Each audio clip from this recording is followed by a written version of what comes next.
Hey there, it's Colleen Thomas from Shame Pinata. Starting very soon, in addition to our regular monthly show, we will be producing a new series called Daily Magic for Peace. Each short episode will give you a chance to focus your intentions, prayers, and actions toward healing the crisis in Ukraine. We will get centered and then send our magic where it's needed. If you feel like you've done all you can, but you still want to do more, join us in doing some daily magic for peace.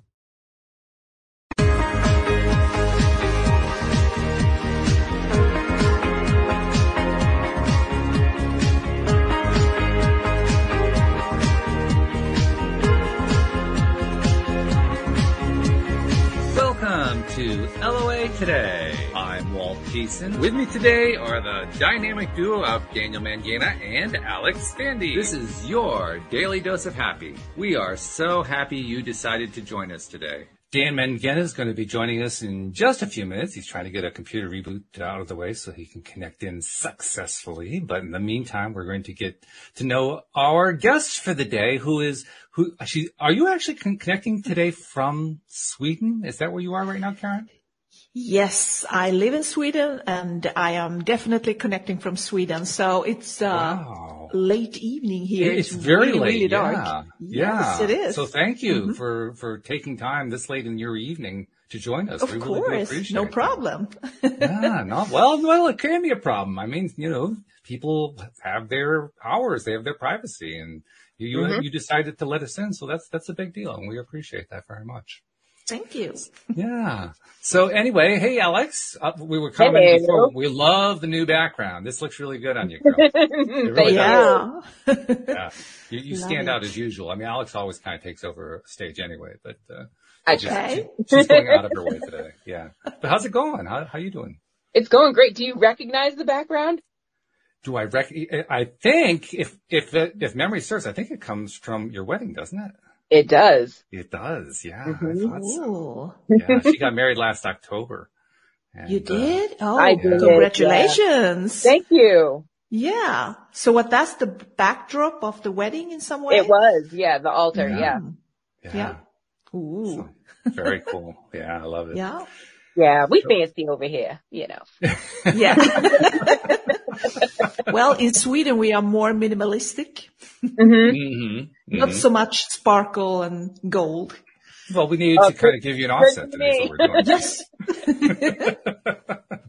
Absolutely.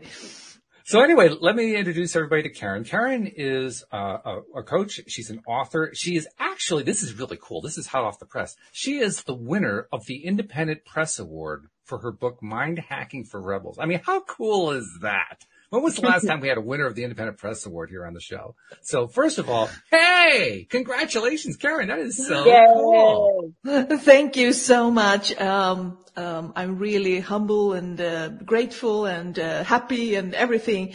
So when I got the note that I got an award, I was like dancing around in the room. I didn't expect it at all. So I was very happy about it. I'm proud. Yeah, you should be. Absolutely. Yeah. That's a rarefied atmosphere you're in right there. Really, really good. So you got to tell us a little bit of background about how the book came about, and apparently it's grabbing people's attention. So tell us also why you think it's grabbing their attention so much. Well, it's a little bit funny about the book because I don't really like to write. Not the first words you want to hear out of the mouth of an author, but that's okay. Exactly.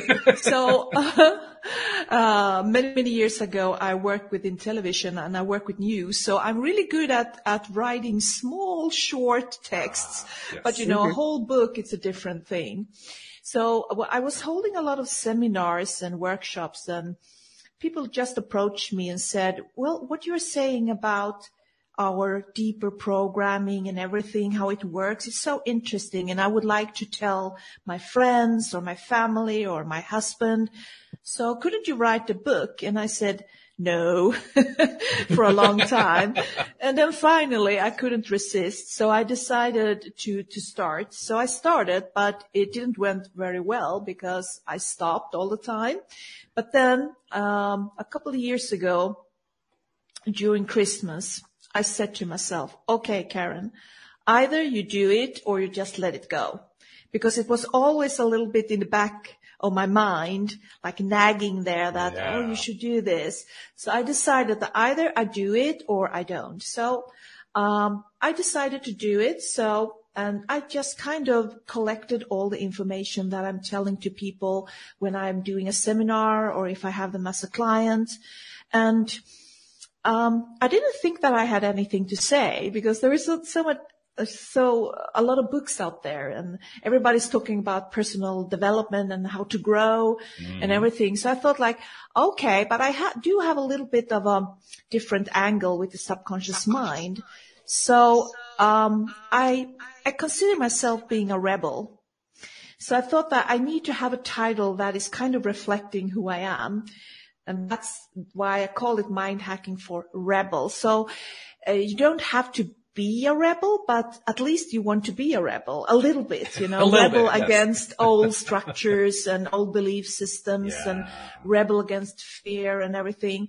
And mind hacking, it was actually, I was inspired because, of biohacking.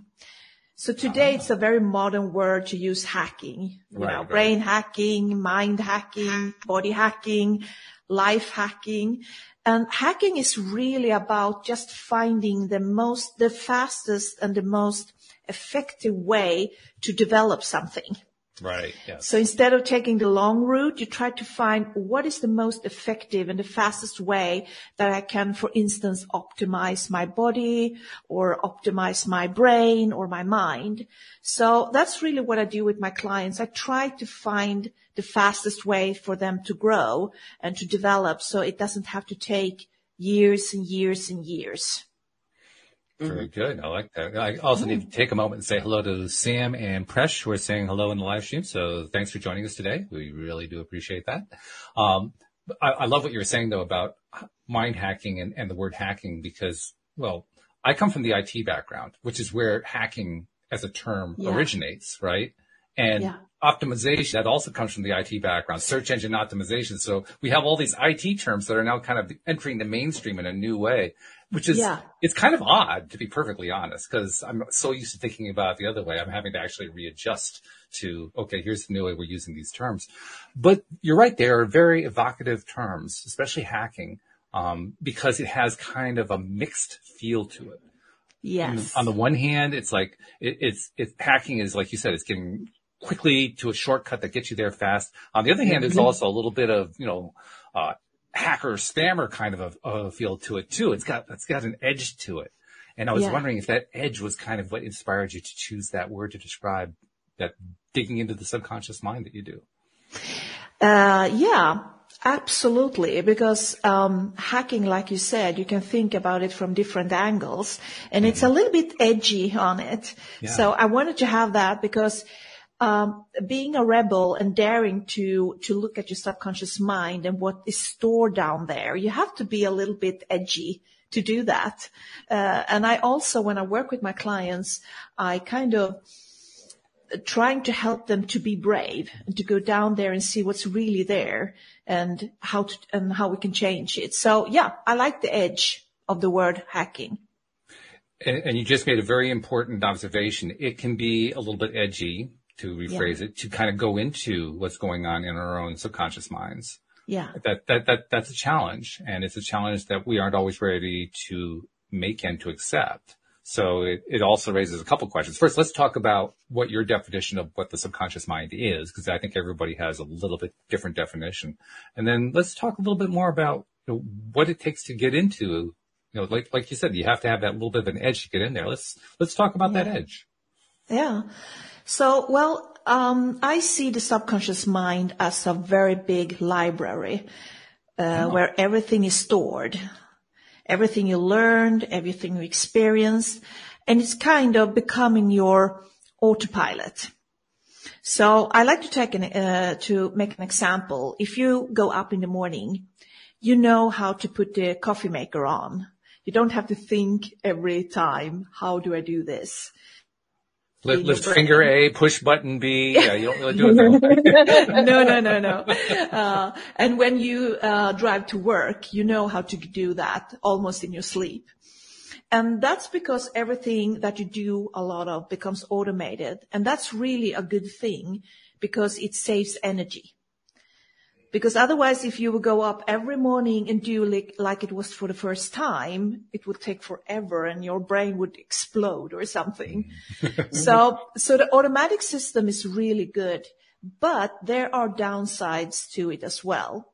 And it can also store negative feelings, thoughts, and behaviors. So if you have a lot of negative feelings or thoughts about yourself, they can also become automated. So they're kind of stored in this big library. And this library is automatically like kicking in to try to help you to save energy during the day, helping you move forward in an easy way, not in using so much energy so you can focus on other things. And the other thing is also that the subconscious mind is kind of evaluating every situation that you meet and just noticing, how can I survive here? What's the best strategy to make myself loved or safe or accepted? And that is also automated. So every time you meet people or you go into a specific situation, the subconscious is like going down looking, like, what's the best kind of strategy here? Like look at, oh, that's the one. We used that since we were 4 years old. It still works, right? So I like to say that the subconscious is kind of a library with everything is stored, good and bad. And then it helps you to choose very fast strategies to make your day flow or to feel safe or to feel connected. And that's about it. I have to say your subconscious card catalog sounds a whole lot better organized than mine is. I mean, mine isn't even in alphabetical order. I mean, you know, I pull out this card and I get this over here like, oh no, what did I do this time? I mean, literally, that's the way it seems to work a lot of the time. Yeah. But we all have that. Crazy. Yeah.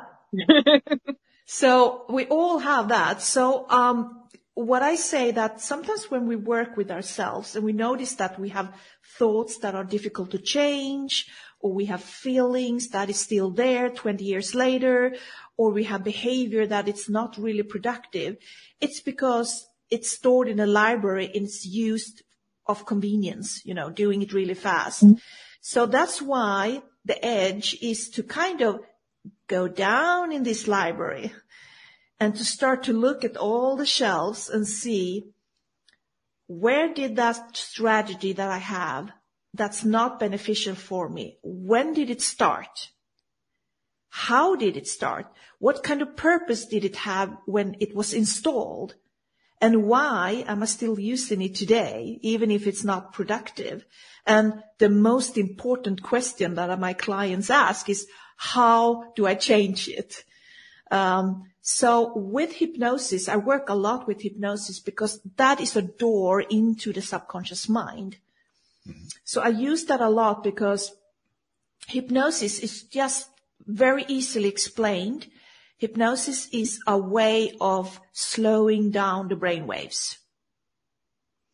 And when you are slowing down the brain waves, your brain gets smarter, you get wiser, you get more creative, and you are more solution oriented. So it's a natural for me to want to work with a person who's in hypnosis where I can use a lot more of the brain than we use in a normal conversation. And also in hypnosis, both brain halves is kind of connecting and working together.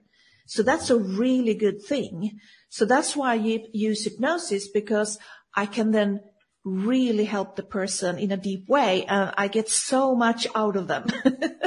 Well, it makes sense. It really makes a lot of sense, because, I mean, just think about it from a conscious perspective, let alone hypnosis. When we're in a relaxed state, we are in a more productive state. When we're highly agitated, that's when we have the most mistakes made. That's when we have the most difficulty resolving things. So it makes total sense, of course. Yeah. And it's also extremely hard to have different perspective of things or to relearn when we are stressed. Yes. So with hypnosis, you get a bit relaxed in the brain as well. So it's easier for the brain to see more perspective and to learn and to kind of incorporate new things and new ideas. So it's a really good door to the subconscious mind. That's really good. I like that. I'm also reminded of something. This has actually come up as a topic a number of times on my Monday show, because as you know, I have different co-hosts on different days. And one of the co-hosts on Monday is a gentleman named Louis D'Souza, who is originally from South Africa, but he and his family live in the UK at this point in time and have for quite some time. And Louis is very much of an advocate of refilling and overfilling rather than trying to dig out.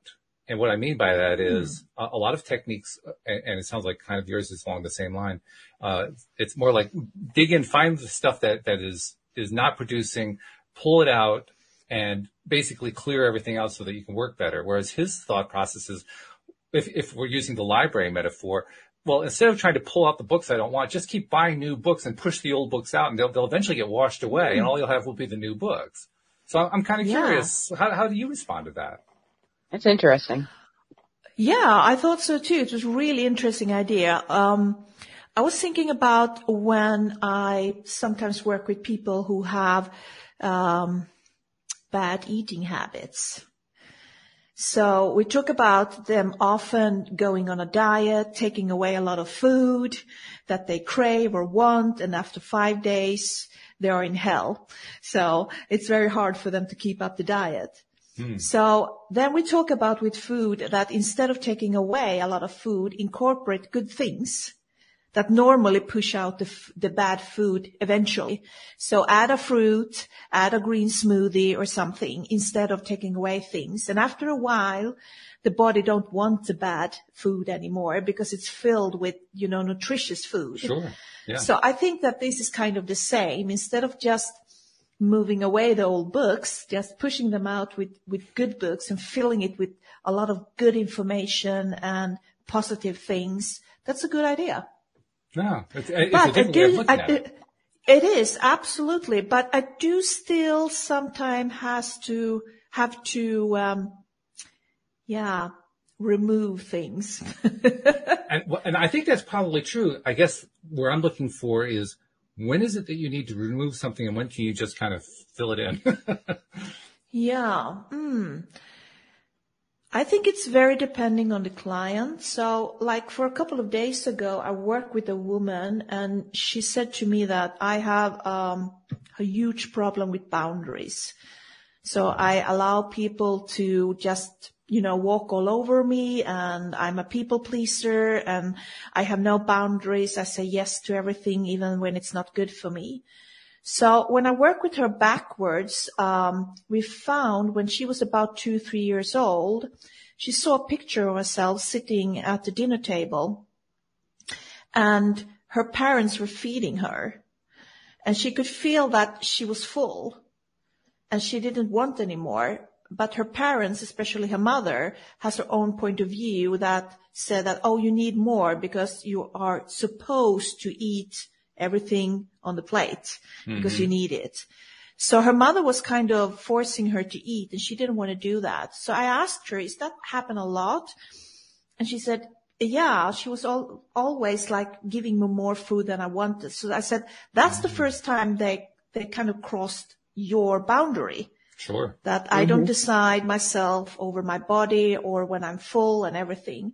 So what I had to remove there was the belief that she can't do anything about it.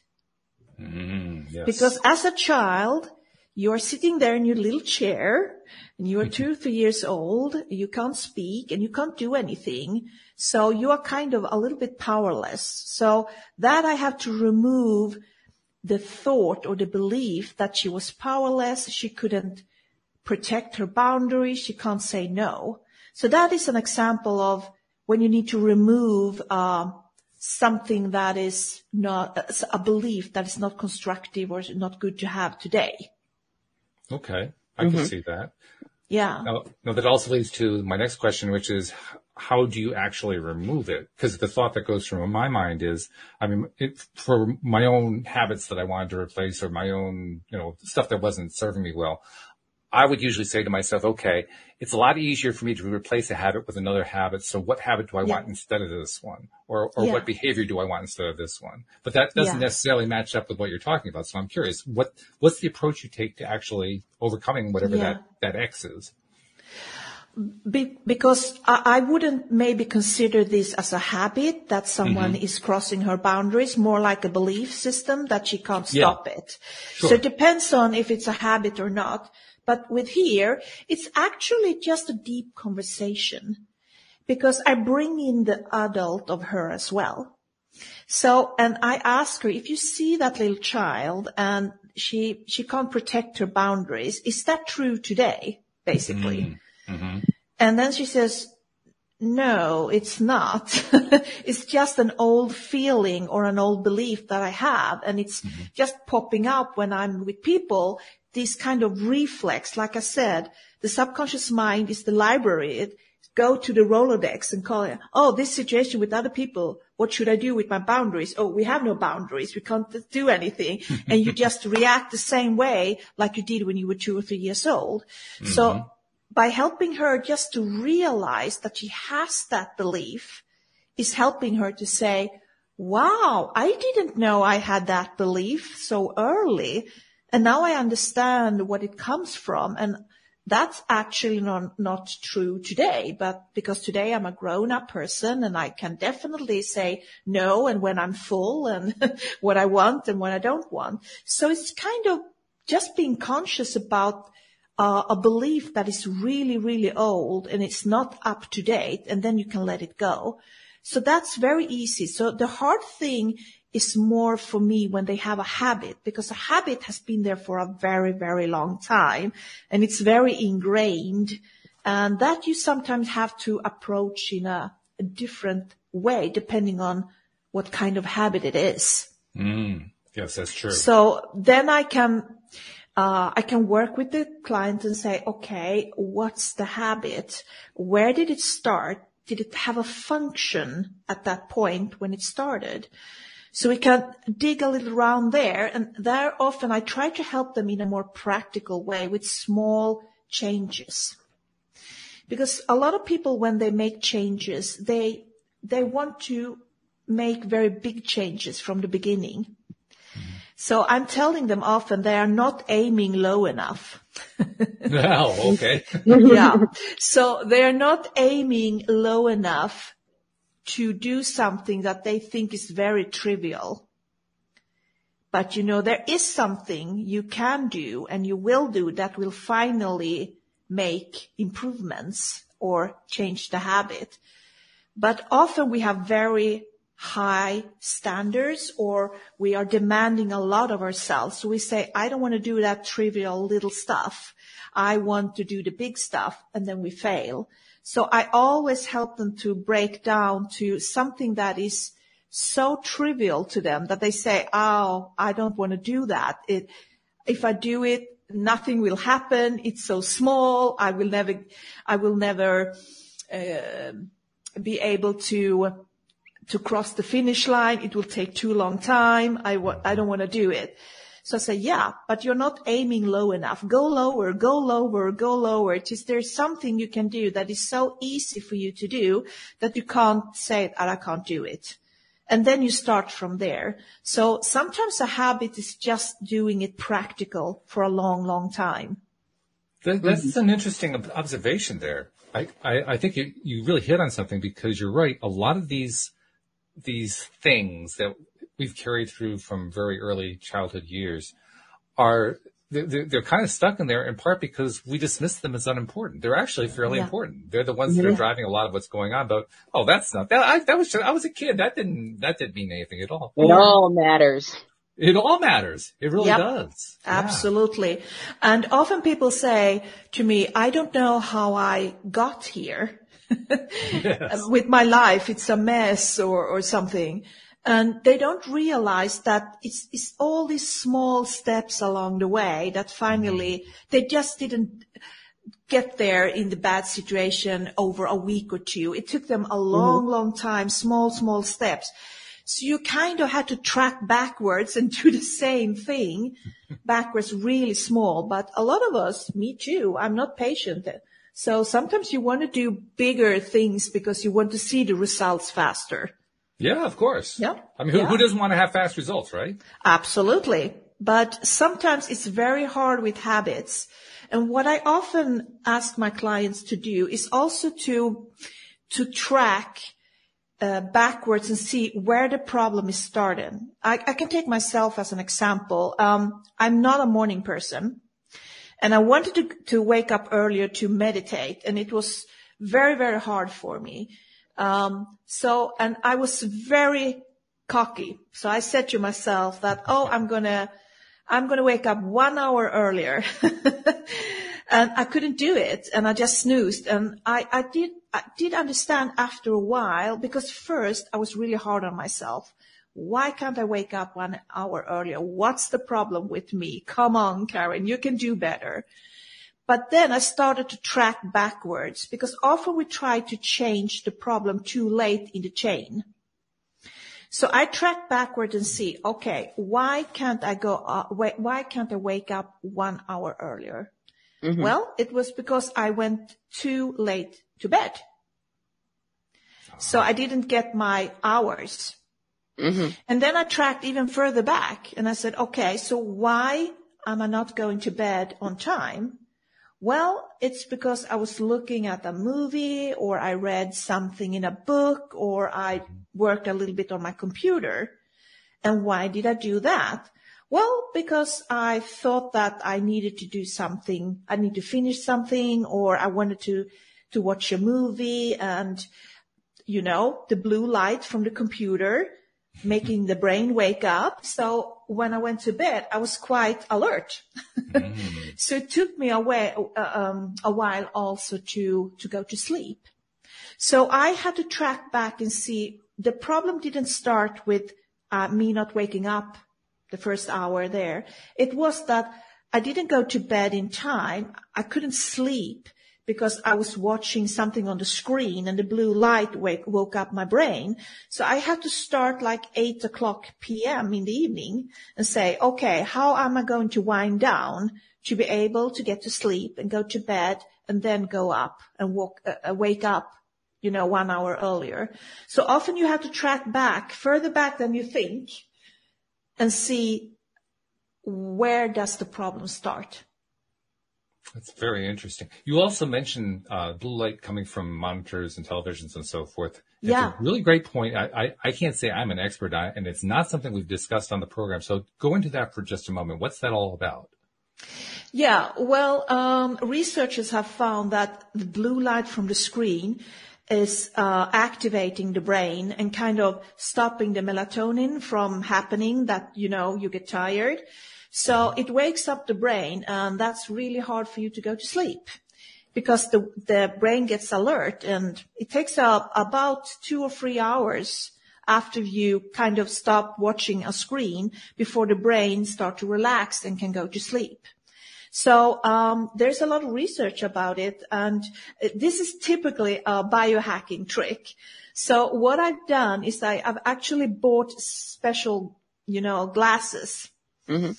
That is tinted in a little bit of an orange color, and it blocks out the blue light. So if I want to watch a movie in the evening and I still want to go to bed and go to sleep like I should, I can watch the movie. I just put the glasses on, and they have this tinted color of orange, and it blocks out the blue light, and then I can go to bed 2 hours later, and I can just go to sleep immediately. That is really fascinating. I'm thinking about my wife, actually, because, well, with her, it's kind of interesting in another way, too. One of her favorite ways to fall asleep is to turn the television on to a favorite program and let that put her to sleep, which kind of contradicts. You do the same thing, Alex, okay? I do. So you know what that's like, right? So it's almost like on the one hand, on the other hand. On the one hand, you got the blue light keeping you awake. On the other hand, you got the program which is it? I mean, exactly. That's why it's really hard sometimes to answer a question, because it's often general, and we humans are different. So for some people, it's very soothing with the television. And actually, if you watch TV, you go into a little bit of trance. True. When you do it. So for some people, it's very relaxing. The brain shuts off, and you kind of feel like, it's a good feeling, and you go into some kind of trance, and it's kind of the first stage of sleep. But for most people, it's more that the blue light is awakening the brain. That's interesting. So Alex, I mean, because Karin, you got to know, Alex is like our TV guru. She is on top of all the latest programs. She knows what all the spoilers are. She knows the whole thing. So she's like a TV watching expert. So Alex, from your perspective, when you're hearing this, what are you thinking about? Oh, I already solved this problem. I have advanced everything in my house, so all my devices have blue light filters. Oh, really? You see? Yeah, my TV has a blue light filter, my phone has a blue light filter, and I think that's about it. All the lights That's are all the off. screens. Yeah, that's all the screens. Yeah. That's very cool. So you dealt with that problem early on because you knew you were going to be a TV consumer because that's part of what you do. It was trying to figure out how to solve the insomnia, and everybody was like, no, you got to turn your TV off. And I was like, it's not happening. So, like, no. I know what you mean. Sorry. No. Next. So we got to figure it out. And that was one of the advancements that technology gave us. Yeah. So blue light filters on everything. Yeah.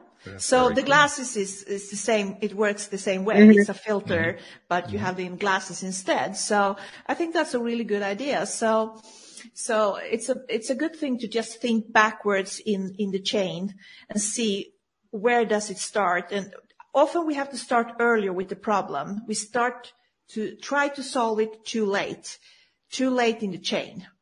That's a really interesting point. And I never really thought about it as a chain, but you're right. It's a chain of actions or a chain of events or a chain of steps, depending on how you want to look at it. But you're right. We don't tend to look very far back very often when we're trying to resolve these issues. And I think that's partly because we aren't really sure exactly how far to go back, right? I mean, how far is far? Yeah, well, sometimes it's not that far. Sometimes it's just seeing, like we said, that, okay, I watch make I don't have, I get the blue light and my brain wakes up. So that's quite easy. But sometimes you have to work your way all the way to your childhood for a habit and see that something started there when you were very young.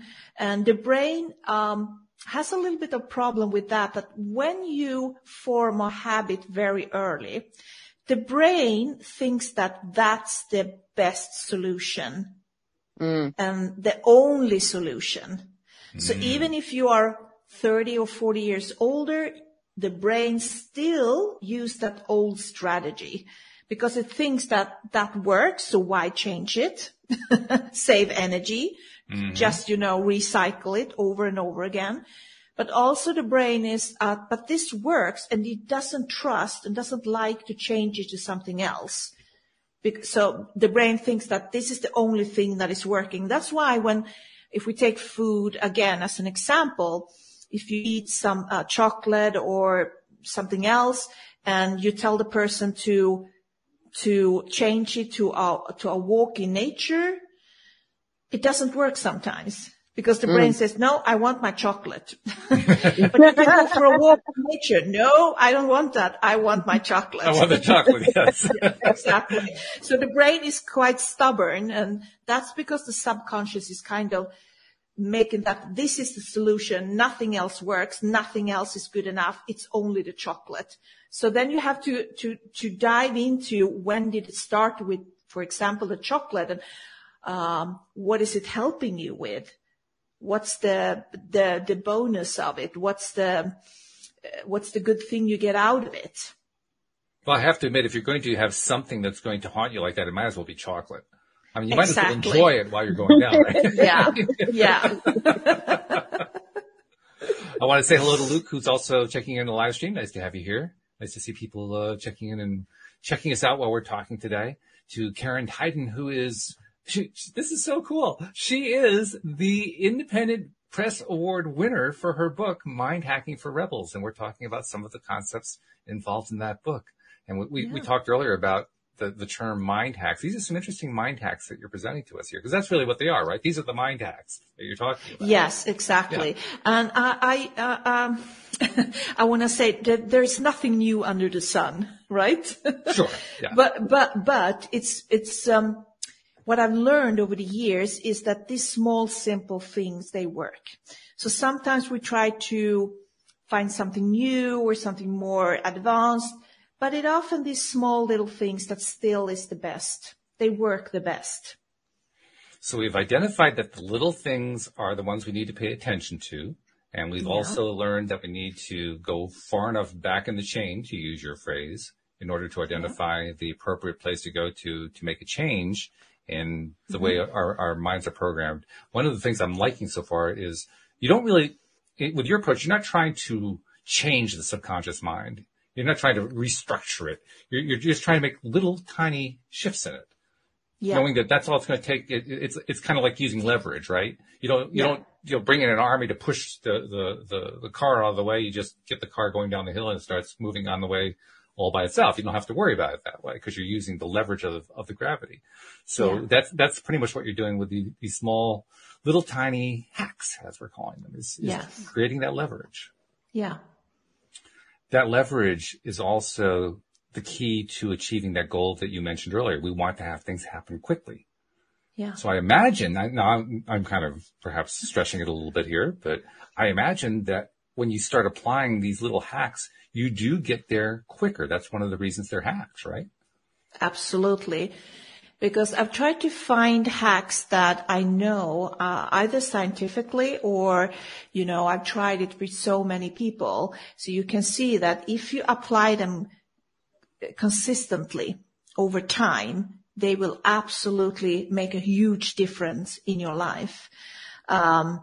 So the only thing you need to do is do it consistently. Because sometimes people talk about, motivation a lot. You need a motivation. I'm going to inspire you and I'm going to motivate you. But, sometimes motivation doesn't work. Unless it's chocolate, but other than that. Yes. Exactly. So consistently is more important, to be consistent, than being motivated.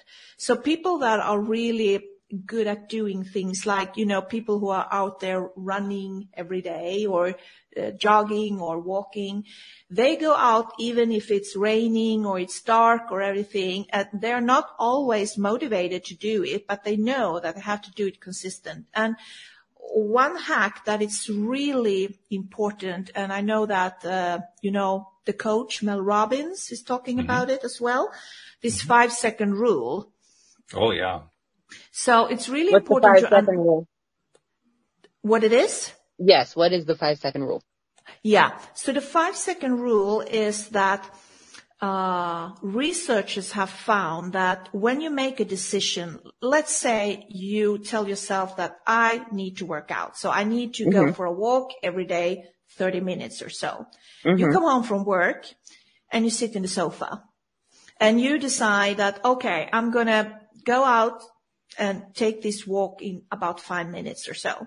And you don't. You sit still in the sofa. Yeah. And the problem is that researchers have found that you have about 5 seconds when you decide something before the brain goes, no.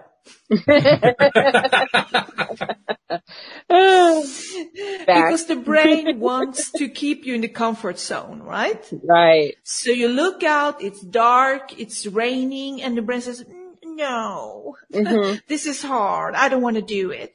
So it's really important that you are the fastest gunman in town, because you only have 5 seconds when you decide to do something before the brain shuts down or saying like, no, I don't want to do this. And the 5-second rule is that you count backwards from 5 to 1. So 5, 4, 3, 2, 1.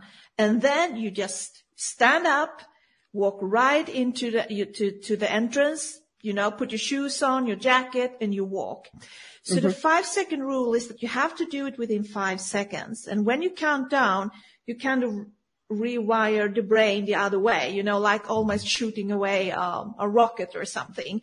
And 5, 4, 3, 2, 1. And on 1, you just activate your body. You do something. So you're kind of breaking the thought that I don't want to do anything. I want to sit here in the sofa. It's more comfortable. So you kind of break that thought by, stand up and move the body. So that's often what I tell clients, that is better than motivation. Because if you say to yourself, I'm going to walk for 30 minutes every day, you come home, you're tired, you see the rain, you see the dark, you don't want to do it, you can't rely on motivation. Right. Because the motivation will come and go. So instead, if you just do this 5, 4, 3, 2, 1, and you're not allowing the brain to think too much. You're not allowing the brain to come up with excuses, because 5 seconds is not very long time. So you just have to move really quickly. So you go out, and often people say that the hardest thing for them to do is to just get out, the hurdle to start something. But when they started it, it's very easy to just continue. So sure. I've seen that research is saying that I think it's about 80% that when they started something, they continue. So it's just that first hump to get over. So the 5-second rule is helping you to just move. And I actually used it on a client, because I had a client, she started her own business. And she went to network meetings, and she wanted to approach different people to talk to them about her business and her ideas, but she didn't dare to do it.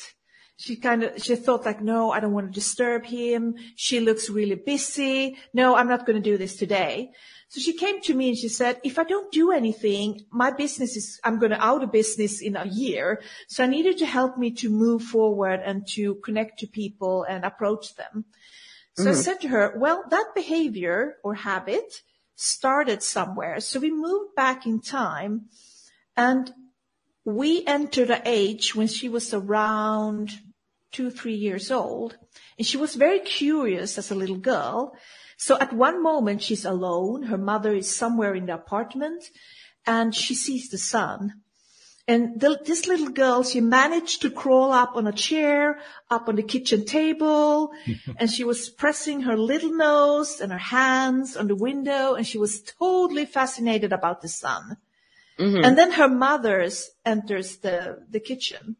And as a mother, if you see your little toddler standing on the kitchen table, she got very scared. So she said, no, calm down, don't do that. And I said, okay, so how are you feeling when your mother does that? She says, well, I'm feeling very disappointed because I wanted to look at the sun. And then I asked her, can you remember, is this a pattern that your mother often, when you are curious, when you are moving forward, your mother often do stop you in a way? And she thought about it and she said, yeah, you're right. She always said, no, stop, don't do that, careful. So I said, okay, I want you to fast forward a couple of years, and I want you to notice what happens to a little girl when she have heard that many, many times. Stop, don't do that, be careful. And she had a picture of herself when she was about 6 or 7. And she said, I noticed that I stopped doing things. And I looked to my mother for approval. Right. So if my mother's saying that, yeah, it's okay for you to do it, I will do it. Otherwise, I become very passive. So I said, okay, so can you recognize that today you are about 35 years old, 30 years later? When you go to these network meetings, are you waiting for some kind of approval from someone to approach people? And she said, oh, yes, I do. Okay. So it feels like there is a part of you that is not grown up enough to say, I don't need anyone's approval. I can move forward and I can approach people that I think is interesting. So she still had that voice that she need to get someone's approval. And so I told her that this is not true anymore. You don't need anyone's approval. That the little girl needed it, but not you. So what I want you to do is to realize that you are a grown-up woman now, and I want you to count from 5 to 1. So I want you to spot the first person you want to talk to, and then you're going to say to yourself, I decide to do this. I approve. And then you're going to say to yourself, 5, 4, 3, 2, 1. And you're going to move forward to that person, and you're going to say, hello, my name is, and introduce yourself. So you get that motor going. Right. Mm-hmm. And she emailed me a couple of weeks later, and she said, oh, it's amazing. It works. Because first, I understand that I'm not that little girl. I don't need the approval of an authority or my mother or someone else. I can, approve myself. And the second is that you gave me a starting ritual. So I could start move before I was thinking about maybe that person is don't want to talk to me. Maybe he or she's not interested or they're too busy. Instead, I just counted down and I start moving. And suddenly I found myself standing in front of the person and saying hello. So that is a combination of kind of getting rid of a belief that you need to have some kind of approval, but also giving them the energy and the practical how to move forward. Yeah, I love that one too, for a number of reasons, not the least of which is it's a way of basically making it easier to do something that was hard. I love that part a lot. Yeah. In fact, it reminds me, I think the psychology of this is actually very similar. It's a different application, but it's still similar. I don't know if you're familiar with the positive psychologist, Sean Aker. He's written some books and so forth. Okay. He's really good. He's really good. One of the things that he has talked about is how he wanted to get back into playing guitar. He used to play guitar and he wanted to get back to it. I remember. Yeah. Remember that story? Yeah. Yeah. But the problem was, he had the guitar. It was in the case in the closet, but that closet was so far away that he never really got up to go pick up the guitar and take it out. It was a lot of work to do that. Yeah, it was so far away. Dude, it's not visible. You don't see it, right? So it doesn't exist. Yeah. So he got himself a guitar stand, put it next to his chair in the living room, got the guitar out of the case, put it on the stand, and then the next time he thought about playing the guitar, it was right there. Oh, well, it's easy. So he picked up the guitar and started playing it. And so just by making it more easy to get to, easy to just access, he broke through that 5-second barrier that you were talking about. Yeah. So a little different application, but very much the same thing. I think that the best thing is if you combine different things that works for you. So one thing that I often do is that when I walk in the mornings, I tend to put out my clothes. So I'm putting them on the floor. So they are like really, I don't have to go to the closet and find them or in the laundry bin or something. They're there. So I can just, put them on. So it's really, really like the guitar. It's really easy, accessible. I can get it really fast. And then I don't snooze. I have taught myself, because I've been a big snoozer, I've taught myself that I also can count from 5 to 1 when I wake up in the morning. So 5, 4, 3, 2, 1, boom, out of the bed. Because if I wait for like 10 seconds, I would think, ooh, it's so nice. It's so warm. Oh, it's really dark outside. Oh, I'll wait half an hour and then suddenly it's noon and I'm still not doing the walk. So kind of 5, 4, 3, 2, 1, just shooting myself out, and you don't have to count always, but just shooting yourself out of it. Don't think, don't allow the brain, don't give it 1 second to give you an excuse, because it will do that and it will do it really fast. And then all the clothes already prepared. So it's very easy for me to put them on and just, walk. When you're saying that too, it's reminding me, one of my favorite things to do, as my listeners know, is I love to do nature walks. So I have to get out and walk 4 or 5 miles a day. And I didn't really do this consciously, but my walking shoes are literally 5 feet from the door. Yeah. Now, I suspect somewhere along the line I decided to put them there because it would make it easier, but I don't know that I actually made the connection that if I make it easier, I'll get out and do the walking more often. Yeah. It was more like, I want to go do the walking, so I'm going to make it easier for myself. But still, it's really the same psychology. It's just, again, differently applied. I think you're right, because sometimes it's also that if you have too much stops before you're doing your things, like you have to find the shoes, or you have to look for the raincoat, or you have to, all these little stops before. It's very easy to kind of let them block you and say, oh, not today. I couldn't find them. And it's too difficult and it's hard. I have to try to find all my gears. So if you remove that resistance, I think it's really important. I'm also thinking in terms of people who are trying to make significant life changes. One thing that comes to my mind, we have a Facebook group that I basically had let it sit dormant for a few years. And I finally said, I should be building this thing up. So I'm building it up now, getting more people involved. And so we're getting a lot of people really from around the world who are very new to law of attraction, to what the program's all about and so forth.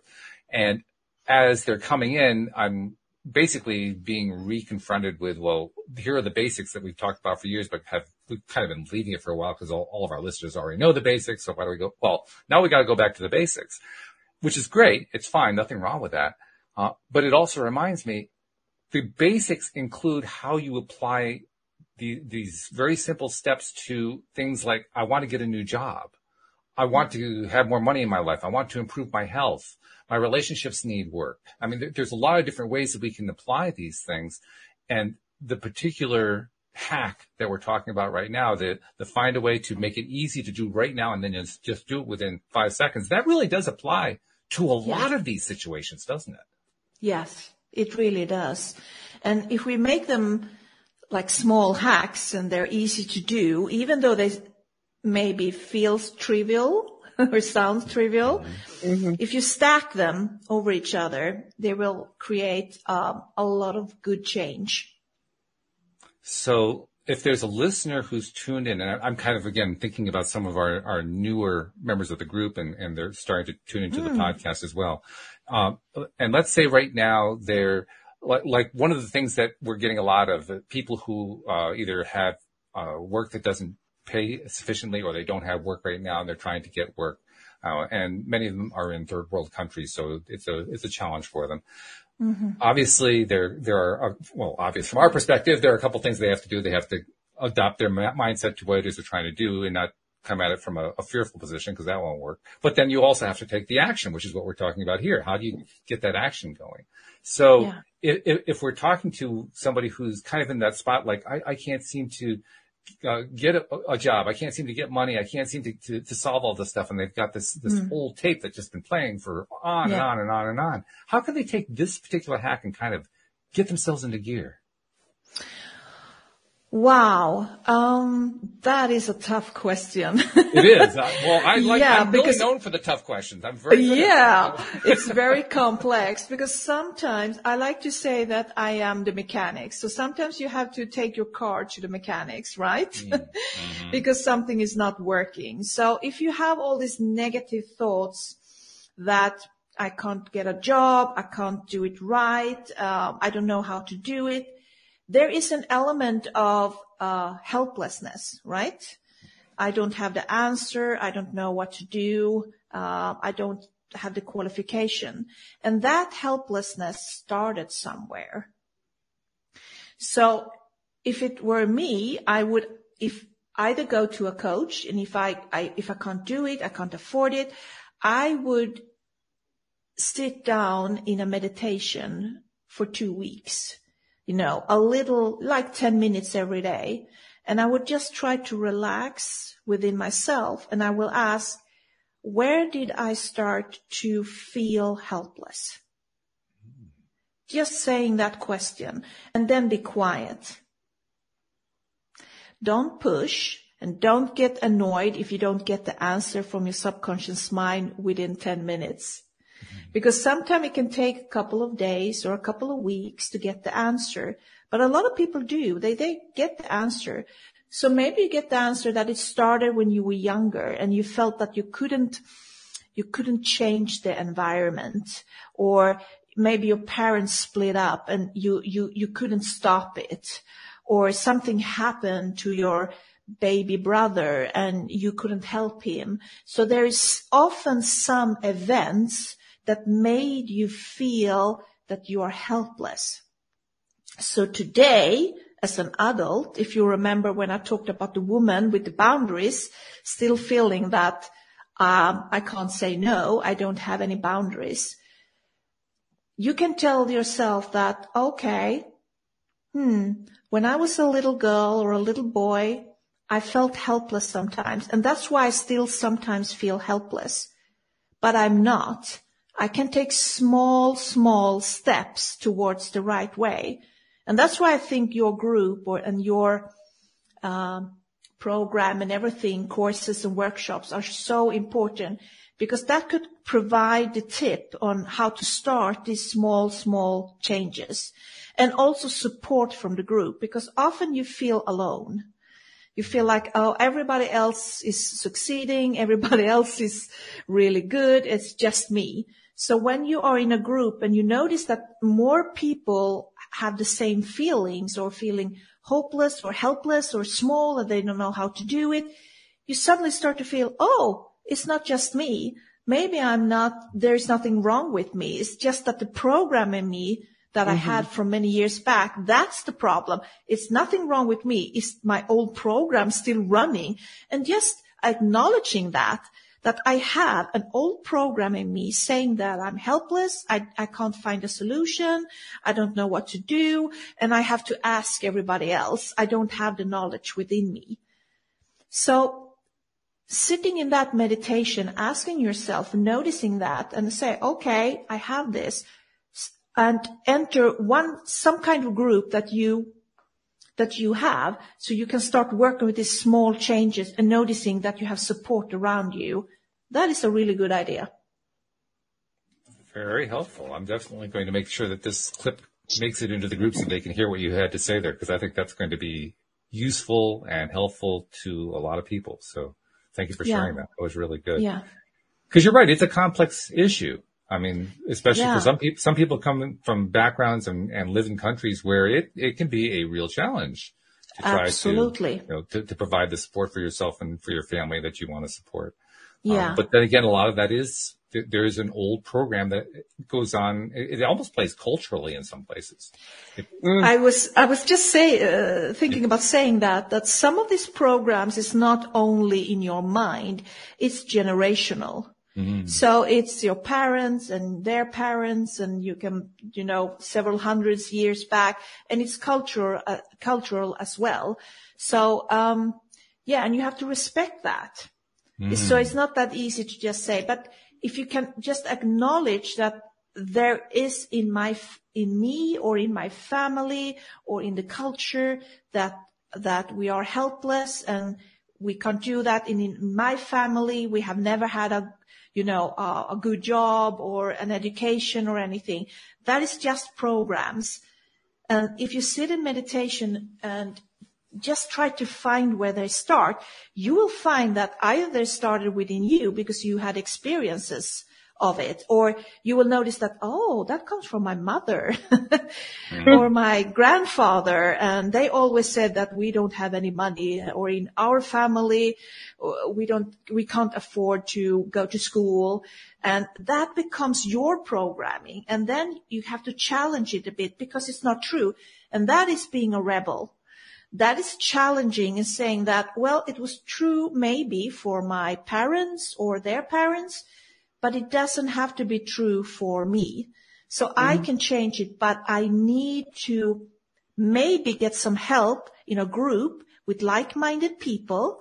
So I have support, and I have a good teacher or two or three that is helping me to see what is the step I need to take.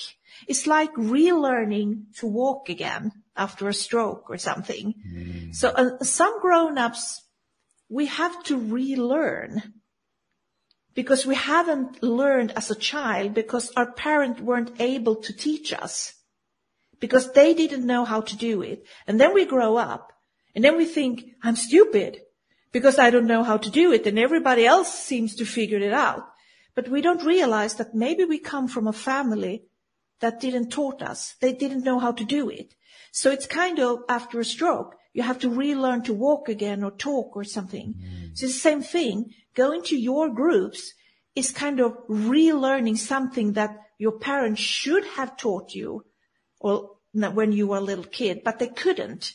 So finding your groups is finding wise people and wise teacher that can relearn something from start. And that is a beautiful thing. That's a beautiful answer too. That's really, really well done. I mean, because I put you on the spot and you came through like a champion. So thank you for that. Oh, and thank you. and thank you for taking this time to spend this hour with us and share your hacks, your insights and so forth, because it's been really good. Before we part company though, you got to give people an idea of where they can learn more about you. I'm sure you have a website and Facebook and all that kind of stuff. So just give people an idea. How do they reach out and find Karin Tydén? Yeah, so the easiest way is to go to www and then my name .karintydén.com, and they will find the English version of my site, because otherwise they come to the Swedish one, they won't understand the thing. That won't work too well, no. No. So there they will find my email if they want to email me or something, or they want to book a session. And if they think that, no, that's not for me, but I'm a little bit curious about the book, you can buy Mind Hacking for Rebels, in bookstores. You can find it on Amazon, Barnes & Noble, and kind of everywhere. Very good. Well, this has been great. Really, this has been a very, very good session. I've loved it very much. And what do you think, too. Alex? Do we miss anything? I think we covered most of it. I mean, she's missing. No, I think we got it. Yeah, I think we pretty much nailed it. So the only sad part is Dan couldn't make it. He wasn't able to resolve the reboot issue, I guess. But that's all right. We'll catch him next week.